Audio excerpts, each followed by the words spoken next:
Hello बच्चों, नमस्कार। आज की इस वीडियो में हम आपको जो है क्लास 9 पाठ का नाम है गति पढ़ाएंगे। ठीक है, तो बेटा गति पाठ पढ़ने से पहले सबसे पहले हम विज्ञान का जो विज्ञान शब्द है उसकी अंग्रेजी है उनके शाब्दिक अर्थों को जानेंगे। ठीक है, तो यहाँ पर आपको लिखा गया है कि विज्ञान का शाब्दिक अर्थ है। तो विज्ञान जो है दो शब्दों वी और ज्ञान, दो शब्दों वी और ज्ञान से बना है। विज्ञान दो शब्दों वी और ज्ञान से बना है।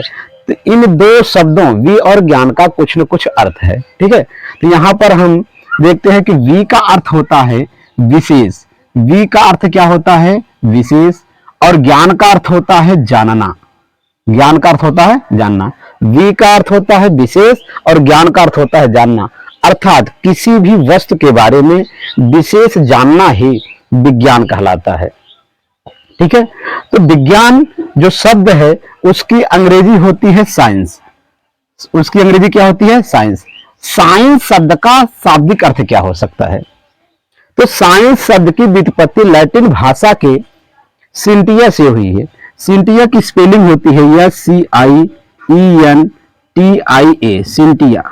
तो सिंटिया से जो है आपका जो साइंस शब्द की जो व्युत्पत्ति हुई है जिसका अर्थ होता है जानना।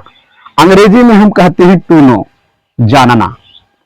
ठीक है, अर्थात ज्ञान प्राप्त करना, अर्थात जानना किसी भी वस्तु के बारे में आपका जो है विज्ञान कहलाता है। तो यहां पर आपकी एक परिभाषा बन जाती है। ठीक है, किसी भी चीज के बारे में विशेष रूप से जानकारी प्राप्त करना ही विज्ञान है। किसी भी विषय के बारे में विशेष रूप से, स्पेशल रूप से उसके बारे में ढेर सारी जानकारी एकत्रित करना ही विज्ञान कहलाता है। तो आइए हम शुरुआत करते हैं क्लास 9 पाठ का नाम है गति। ठीक है, ओके। तो बच्चों आज के इस वीडियो में हम पाठ एक गति जो है, गति के दो शब्द, ठीक है, गति और विरामावस्था को समझेंगे। ठीक है, तो चलिए शुरुआत करते हैं। तो जैसा कि गति किसे कहते हैं, गति क्या है, तो इसको जानना आवश्यक है। परिभाषा आपको लिखा गया है कि यदि कोई वस्तु समय के साथ अपनी स्थिति परिवर्तित करती है, यदि कोई वस्तु है समय के साथ अपनी स्थिति परिवर्तित करती है तो वस्तु की यह स्थिति परिवर्तन ही गति कहलाती है। जैसे खेल के मैदान में खिलाड़ियों की गति, सड़क पर वाहनों की गति। तो बेटा समझ में नहीं आया होगा, तो इसको जानने के लिए तो हम क्या करेंगे, जैसे पोजीशन ले लेंगे ना।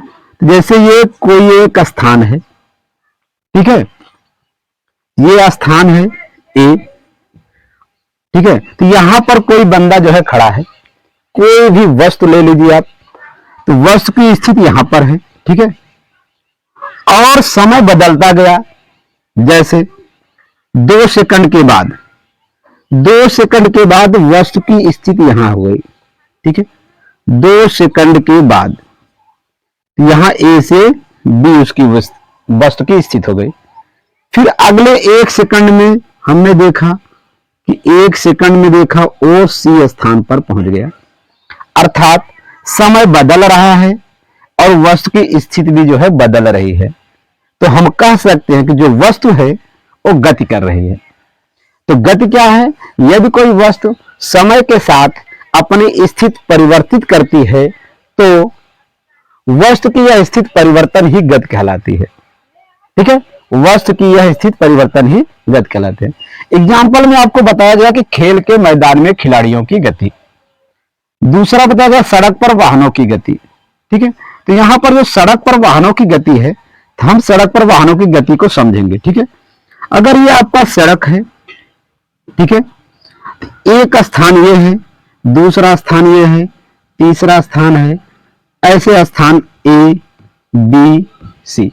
ठीक है, अब मान लेते हैं कि 10 बज रहा है, 10 बज रहा है, 10 करेक्ट हो रहा है।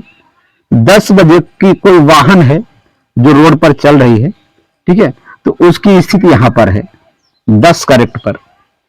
जैसे ही 10 बज करके 5 मिनट हो जाता है, तो अर्थात 5 मिनट के समय में उस वस्तु की स्थिति यहां से यहां चली हो जाती है, अर्थात ए से बी पर पहुंच जाती है। ठीक है, तो यहां पर कितना समय लगा? 0.5 मिनट।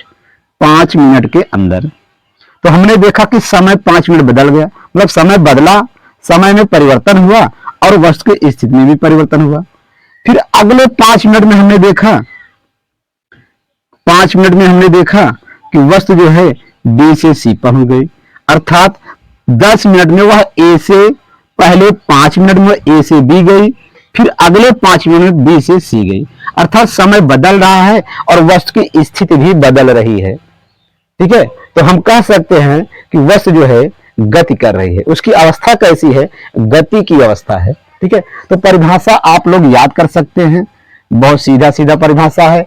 यदि कोई वस्तु समय के साथ अपनी स्थिति को परिवर्तित करती है तो वस्तु की यह स्थिति परिवर्तन ही गति कहलाती है। ठीक है, दूसरी हेडिंग है आपकी कि विरामावस्था। विरामावस्था, जैसा कि परिभाषा लिखा गया कि यदि कोई वस्तु समय के साथ अपनी स्थिति परिवर्तित नहीं करती है तो वस्तु की यह स्थिति विरामावस्था कहलाती है। अर्थात समय बीत रहा है और वस्तु जो है जिस पोजीशन पर है, जिस स्थान पर है वहीं पर है, तो हम कह सकते हैं वस्तु जो है विरामावस्था में है। जैसे मेज पर रखी वस्तु की स्थिति, अगर आपका एक मेज है, ठीक है, इस मेज पर एक पुस्तक ऐसे रखी गई है, ठीक है, तो समय बीत रहा है। जैसे मान लीजिए हमारे रूम में मेज है, तो मेज पर अगर ये पुस्तक रखी गई है तो अगले दिन आएंगे हम देखेंगे तो 24 घंटे का समय अंतराल हो जाएगा। 24 घंटे में देखेंगे मेज पर ही पुस्तक रखी गई है। इसका मतलब है कि 24 घंटे में जो पुस्तक है, पुस्तक की स्थिति बदली नहीं, तो जहां थी वही है, अर्थात समय बदल रहा है और वस्तु की स्थिति बदल नहीं रही है। इसका मतलब है कि मेज पर जो रखी वस्तु है वह जो है विरामावस्था में है। तो इसकी परिभाषा क्या है, दोबारा देख लेते हैं। यदि कोई वस्तु समय के साथ अपनी स्थिति परिवर्तित नहीं करती है तो वस्तु की यह स्थिति परिवर्तन विरामावस्था कहलाती है। ठीक है, तो आइए दोनों परिभाषाओं को एक बार दोबारा देख लेते हैं। जैसे गति, गति क्या है? गति ना, यदि कोई वस्तु समय के साथ अपनी स्थिति में परिवर्तन करती है, अपनी स्थिति बदलती है, तो वस्तु की यह स्थिति परिवर्तन ही गति कहलाती है। और विरामावस्था, यदि कोई वस्तु समय के साथ अपनी स्थिति परिवर्तित नहीं करती है तो वस्तु की यह स्थिति परिवर्तन विरामावस्था कहलाती है। ठीक है, ठीक है बच्चों, समझ में आया? धन्यवाद।